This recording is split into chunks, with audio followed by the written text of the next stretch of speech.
Mtakatifu sura ya 20 mstari wa 27 hadi 28.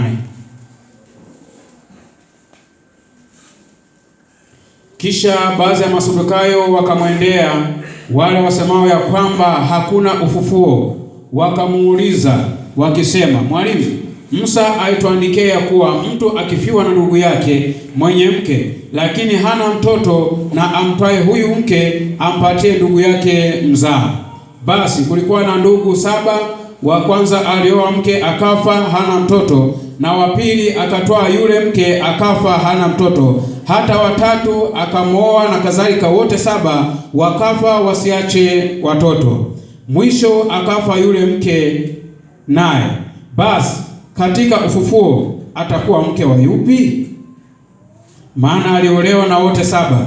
Yesu akawaambia, wana wa ulimwengu huu huoa na kuolewa, lakini wale waliohesabiwa kuwa wamestahili kuupata ulimwengu ule na kule kufufuka katika wafu hawaoi wala hawaolewi, wala hawawezi kufa tena, kwa sababu huwa sawasawa na malaika, nao ni wana wa Mungu kwa vile walivyo wana wa ufufuo.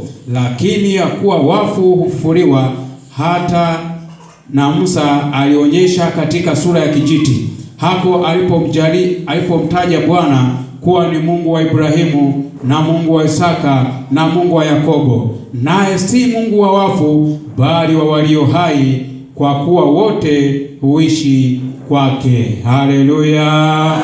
Jina la Bwana libarikiwe.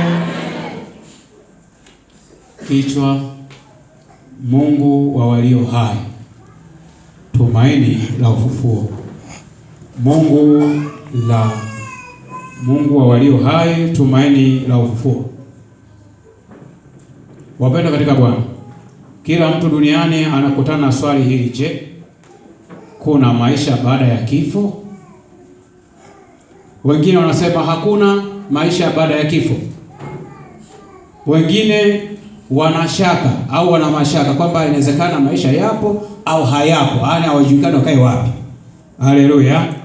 Lakini sisi waumini tunashikilia msimamo wetu wa kiimani kwamba Mungu si Mungu wa wafu bali ni Mungu wa walio hai. Haleluya! Haleluya! Katika somo letu hili leo, Yesu anatutaka na kufundisha kundi la Masadukayo.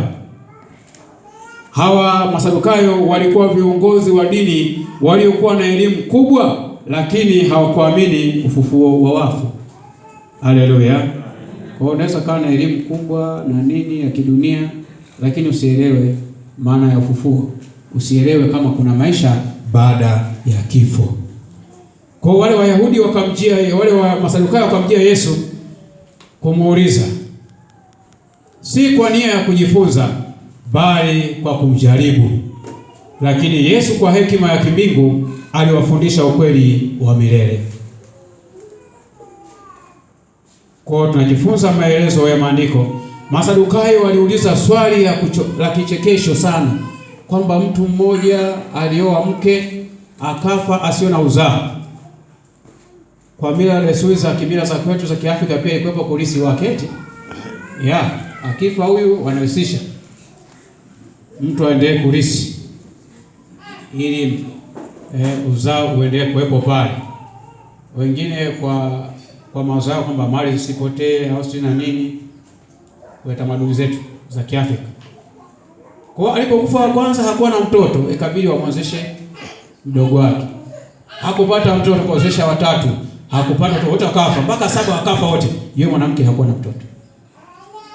Sasa Masadukayo wakaanza kuuliza, je, sasa wote wamekufa na huyu mama amekufa, huko mbinguni atakuwa mke wa nani? Walikuwa 7 wiki, atakuwa mke wa nani? Haleluya! Jina la Bwana libarikiwe. Lakini Yesu akawajibu, wana wa dunia hii huoa na kuolewa, lakini wale watakaohesabiwa haki kwa kuwa wamestahili kupata dunia ile na kufufuka katika wafu hawaoi wala kuolewa. Haleluya! Mpendwa, hapa ndio uolewe duniani. Kule hamna kuoa. Kweli kuserebuka tu. amejaa neema Yesu kule. Kwa kule hakuna kuoa. Haleluya. Jina la Bwana libarikiwe.